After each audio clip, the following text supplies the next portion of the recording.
খাড়া মশলায় আজকে ইলিশ মাছের রেসিপি তৈরি করে দেখাবো। খাড়া মশলা মানে হচ্ছে আস্ত কাঁচামরিচ, আস্ত পেঁয়াজ। এখানে কোনো বাটা মশলা ইউজ করব না। আর এখানে দিয়ে দিচ্ছি হলুদের গুঁড়া, মরিচের গুঁড়া, লবণ আর সয়াবিন তেল। এবার এটাকে ভালো করে হাতের সাহায্যে মাখিয়ে নিতে হবে। একেবারে চটকে চটকে মাখিয়ে নেবেন। হাতের সাহায্যে ভালো করে মশলা মাখানো হয়ে গেলে তার মধ্যে একে একে সব মাছগুলো দিয়ে মাছগুলো আলতো করে মাখিয়ে নিতে হবে।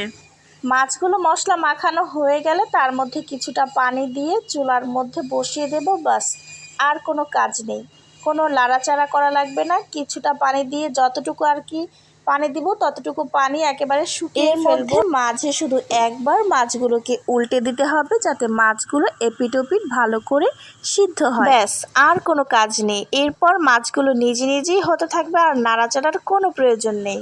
এই তো তৈরি হয়ে গেছে খাড়া মশলায় হাতে মাখা ইলিশ মাছের চচ্চড়ি।